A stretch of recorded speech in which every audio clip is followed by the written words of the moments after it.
مساء الخير، ازيكم حبايبي؟ عاملين ايه؟ يا رب تكونوا بخير. النهارده هنعمل كشري كده بطريقه جديده فيها تريكات كده ايه حلوه. معانا الرز ومعانا المكرونه ومعانا البهارات ومعانا الثوم والعدس بجبة. سلقناه قبل التصوير، ممكن تنقعوه قبلها كده بساعه. ومعانا البصلة هنحط عليها دقيق عشان كده يبقى مقرمش وهتبقى لونها حلو، وهنقلبه كده كويس.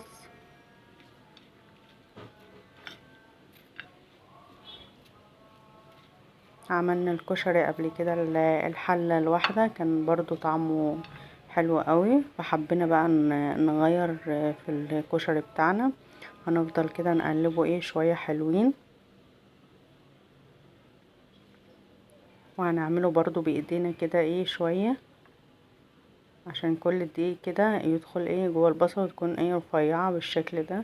وبعدين هنجيب بقى طاسة ونحط فيها البصلة بتاعتنا،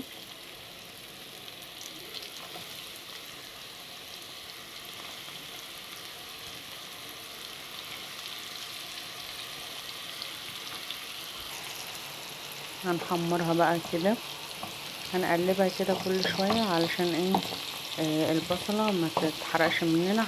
عايزينها كده لونها اصفر كده وحلو. واحنا بنحمرها كده هنجيب المية بتاعتنا، نحط معلقة ملح وزيت، ونحط المكرونة بتاعتنا.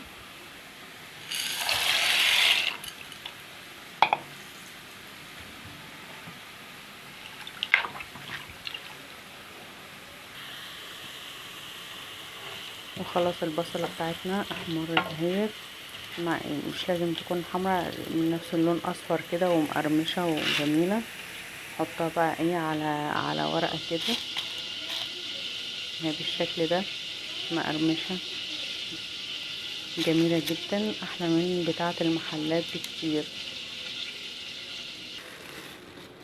وهنجيب الحلة بقى بتاعتنا ونحط فيها الشعرية،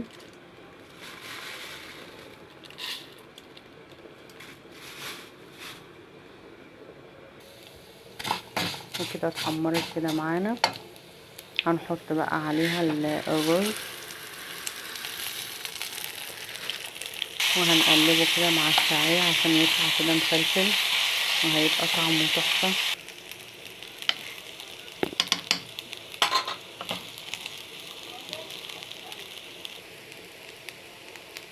وهنحط معلقة ملح،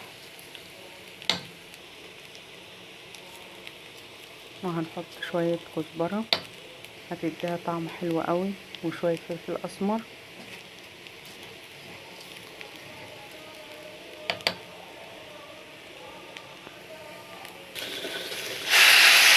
وبعد كده بقى هنحط كوبايات المية بتاعتنا على حسب بقى كم كوباية رز احنا حاطينها. وبعد كده بقى هنغطيها. جبنا بقى حطينا كده الثوم عشان نعمل الصلصة بتاعتنا.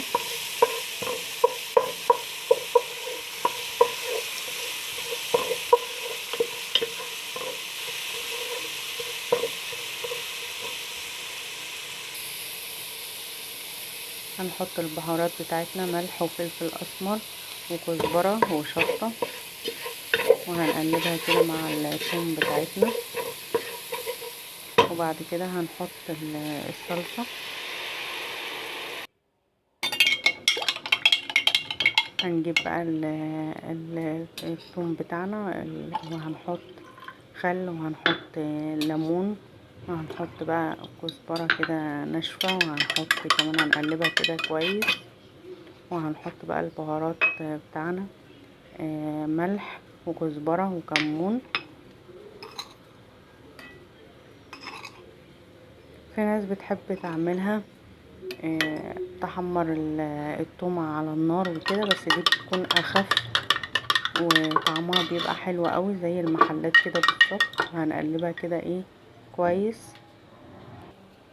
وبعد كده بقى هنجيب اللي هي الشطة، هنجيب معلقة صلصة كده ونحط فيها ايه شوية شطة، هتبقى جميلة قوي. اللي حابب طبعا ان هي تبقى شطة ودي في الاخر. الطبق يعني اهو بيتكلم عن نفسه مع الحاجات بتاعته الاضافات بتاعته. الصراحة طعمه تحفة خطير جدا. يا رب يعجبكم، وما تنسوش اللايك والشير والاشتراك في القناة.